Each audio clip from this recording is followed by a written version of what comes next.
Saint-Étienne-de-Tinée est un petit village avec des origines très anciennes. Il est mentionné pour la première fois dans une charte datée de 1066. C'est au XVIIe siècle que le village prend le nom actuel. Chaque année, le village organise la fête de la Saint-Roch et la fête de la Transhumance. Le village est également célèbre pour son patrimoine architectural avec l'église consacrée à Saint-Étienne et son clocher lombard datant de 1492. L'intérieur de l'église abrite des fresques et des retables qui témoignent de la richesse artistique de la région au cours des siècles. Le village a abrité une communauté des Trinitaires qui construisit une chapelle et un couvent établis à une période indéterminée entre la fondation de l'ordre et 1325.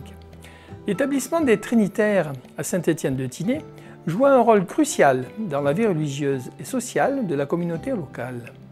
L'église du couvent, bien que petite, était le centre de la vie religieuse de la communauté. Cet ordre fut fondé à la fin du XIIe siècle par saint Jean de Matha. Il vit le jour vers 1160 à Faucon de Barcelonnette. Sa vie, bien que peu documentée, est marquée par un dévouement profond à la libération des chrétiens captifs en terre d'islam. Il fonda l'ordre en compagnie de Félix de Valois et la première communauté trinitaire s'établit à Carfroy en Picardie. Les Trinitaires se distinguaient par leur approche non violente et leur engagement humanitaire dans un contexte marqué par les croisades et des tensions religieuses.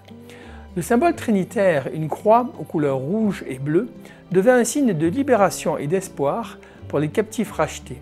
La croix des Trinitaires est composée de 3 couleurs, bleu, blanc et rouge. Chaque couleur représente une personne de la Sainte Trinité et ensemble, elles symbolisent l'unité et la diversité de la Trinité. Le blanc pour Dieu le Père, la source de toute pureté, le rouge pour Dieu le Fils, qui a versé son sang pour la rédemption, et le bleu pour Dieu le Saint-Esprit, qui inspire et guide. La chapelle, construite vers 1685, se compose d'une nef à 3 travées et un chœur quadrangulaire. L'intérieur est richement décoré avec des fresques relatant la vie de saint Jean de Matha et de Félix de Valois. Dans la chapelle, à gauche du chœur, se trouve la voûte des fresques spectaculaires célébrant la bataille de Lépante et la dévotion des Trinitaires à la Vierge Marie.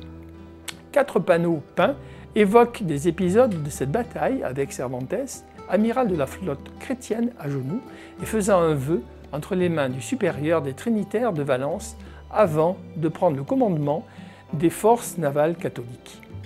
Le chœur est de plan carré à chevet plat.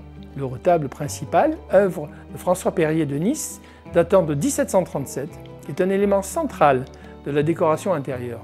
Ce grand triptyque en bois de mélèze est orné de colonnes torses et d'un panneau central représentant l'aumône des esclaves, rappelant la vision qu'eut saint Jean de Matha lors de sa première messe.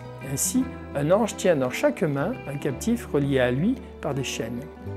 Un grand tableau sur toile occupe le panneau central du retable, évoquant la Sainte Trinité. De part et d'autre se trouvent les statues de saint Jean de Matha et de saint Félix de Valois.